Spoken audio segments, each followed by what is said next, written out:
Good morning, everyone. I hope that you've all had a great bank holiday weekend and have managed to stay safe while soaking up some of the lovely Plymouth sun. This podcast will be a little bit longer than normal, so please bear with me as I want to explain how we are planning to increase our activities and also how we are planning to keep you safe over the coming weeks. Firstly, a major part of getting ready is making sure that our service is safe and accessible for users, both customers and more importantly you, my team. This has required a significant level of preparation with a massive painting program and the design and installation of new signage. I will start here as this is a key point before we move on to more detail about how we are planning for the next few weeks and for whatever our future looks like. We have been highlighted across the country as leading the way with both risk assessments and our social distancing plans. You all know that I like recognition, but this is not down to me, and a few thank yous I think are really in order and timely. Firstly, Alan has stepped up and delivered an amazing scheme in the multi-storey car parks and has managed a huge workload given to him by me. Alan has also led a councillor visit to the car parks last week, and the feedback to me from the councillors and from Mike was that they were amazed at the quality of the work, the thought that had gone into designing the scheme, and probably what made me proud was the passion shown by all of you for getting this in place. We are the only department to have delivered on our plans fully, and we have not needed the help of other departments. So, well done to Alan and everybody that's worked alongside him. I thought, though, I'd bring a little bit of humour to today's message, and we'll make a few awards for the first time. So I'm going to go straight into the awards, and first up, the first award is for the member of staff most likely to be asked to paint the Cistern Chapel. That award goes to Dave Picasso Miller. Dave, Alan's fed back to me how good you've been at painting, so well done and thank you.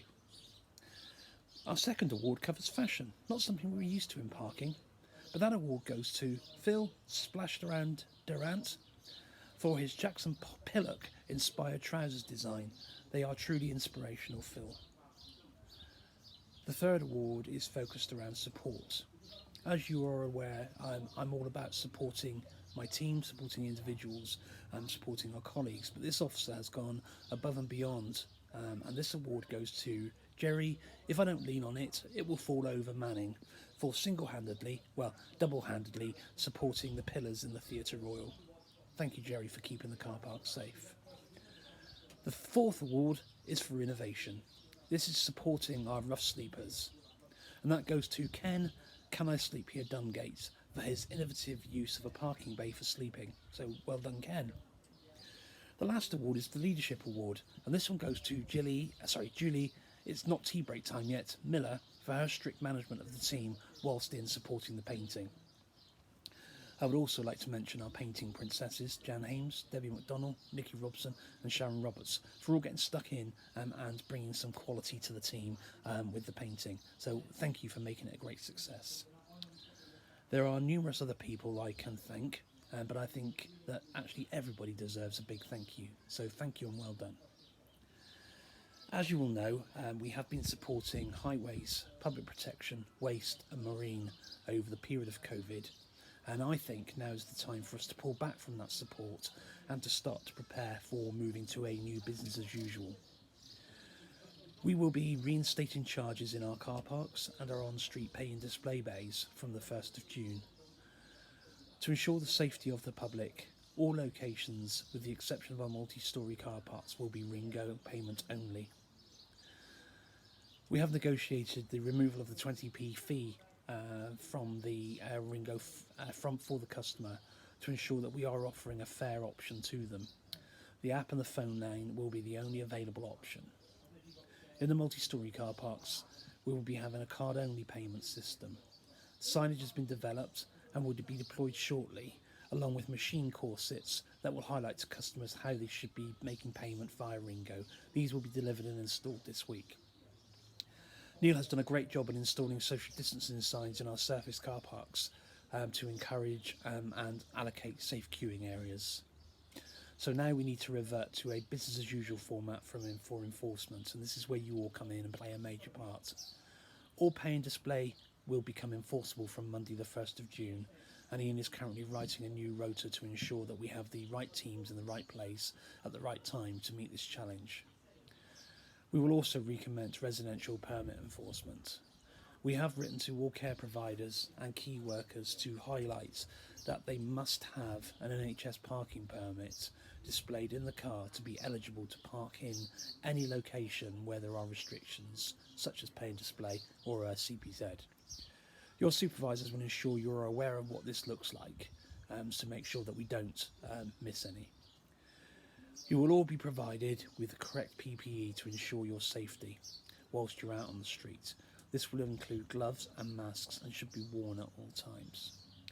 In our multi-storey car parks, we will have enhanced cleaning, and Alan will make sure that everyone is aware of the processes, and if you're asked to work in one of the car parks, the risk assessments and the COSH assessments to make sure that you stay safe. COSH, for those who don't know, is the control of substances hazardous to health and will include things such as cleaning materials, etc. Again, full PPE will be provided. I know that this will be an anxious time for many of you, and I would say that if any of you have any concerns, please discuss this with your supervisor, and they will then escalate them to me. There are many support mechanisms in place for you, and I want to ensure that you are all safe and supported. This does not, however, change the current stance for those people who are at home, either vulnerable or living with somebody who is clinically vulnerable. You will not be asked to return to the office until the government gives the instruction or the advice which allows it. If you wish to return, you will need to undertake a one-to-one with me, and I will undertake a risk assessment and identify what duties are safe for you to do that minimises the risk to the person you're living with. I would like to make a special mention, a special thank you to our trade union representatives for the support that they have given me in assessing our proposals to make sure that they are safe and workable. Last week was the Council's Wellbeing Week, and there were a number of activities for people to undertake if they had a spare few minutes or needed a bit of support or some guidance or some advice.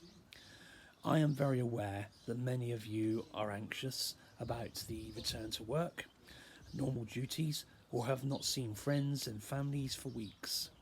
This lockdown has had a significant impact on so many people's lives and will continue to do so. One of the truest things was said to me this morning when somebody visited my house, and that was, we are all in this together. Never has a small cohort been so true.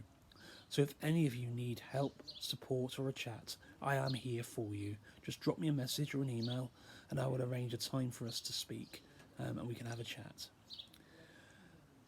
I have taken time away from the office over the last few months, as you're aware, and I've used this time to review and write new policies and procedures and processes covering everything from CEO duties, to risk assessments for cleaning stairwells. This has meant that we are now in an excellent position when we do eventually get to some form of normality to provide a compliant, safe workplace.